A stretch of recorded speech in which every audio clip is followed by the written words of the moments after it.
dunida qadiimiga ah waxay ka baqi jireen hal magac oo kaliya wuxuu ahaa Alexanderkii weynaa. ciidankiisii Macedonia waxay dhiseen boqortooyo ka bilaabata Giriiga ilaa gunta fog ee India. laakiin qarni kadib dhimashadiisii Giriigu ma ahayn sidii hore. isaga oo uu kala jajabay boqortooyooyin iscunaya ayaa waxaa dhinaca galbeed ka soo baxay xoog cusub oo aan naxariis aqoon. tani waa sheekada markii ugu horeysay ee ay is arkaan labada nidaam ee ugu awoodda badnaa taariikhda: Falankiska Giriiga oo waramada dhaadheer ku dagaalama iyo Legion-ka Roomaanka oo seefaha gaaban iyo gaashaanka weyn wata. maanta waxaan galaynaa bilowgii dhamaadka xorriyadda Giriiga. kani waa dambaskii Macedonia.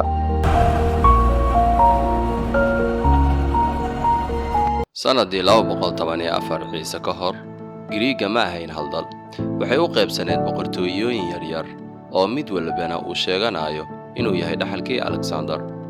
kan ugu xoogan wuxuu ahaa Philip V ee Macedonia. Philip wuxuu ahaa nin hami weyn leh. wuxuu rabay in Giriiga oo dhan gacanta uu ku dhigo. laakiin Philip wuxuu galay qalad dhimasho ah. isagoo arkaya Roma oo ku mashquulsan dagaal ay la leeyihiin Hannibal ayaa wuxuu u go'aansaday inuu xulufo la noqdo Hannibal. Hannibal waa ninkii maroodiga ku weeraray Roma. laakiin Roma ma dhiman. isagase wuxuu u maleeyay inay dhici doonto. Roma way soo kabsatay. markii ay Hannibal ka adkaatayna waxay eegmo caro leh u soo jeediyeen dhanka Giriiga. dagaalkan ma ahayn kaliya mid laba boqortooyo dhexmara. wuxuu ahaa dagaal u dhaxeeya laba falsafadood oo dagaal.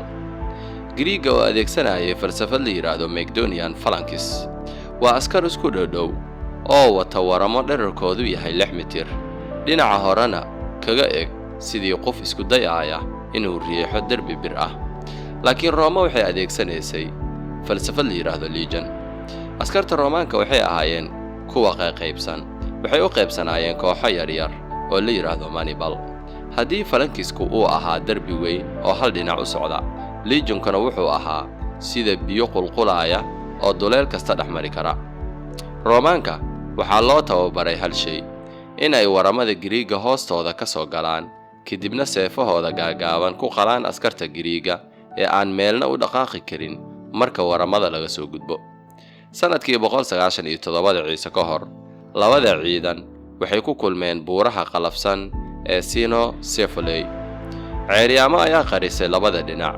ciidanka Philip V waxay dusha sare ka soo degeen buurta iyagoo bilaabay inay riixaan Roomaanka. laakiin halkan waxaa ka dhacay mucjisadii dagaalka.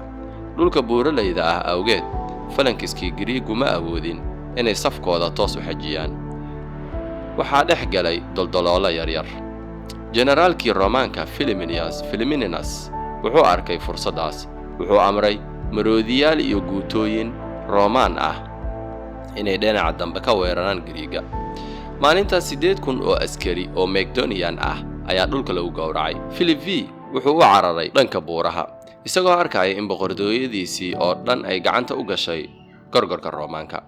sanad kadib, generaal Philimininus wuxuu hor istaagay kumanaan Giriig ah. wuxuu ku dhawaaqay, Giriigu wuxuu hadda kadib ka xoroobayaa Macedonianka Roomaanka. dadkii ayaa qayliyay iyagoo faraxsan.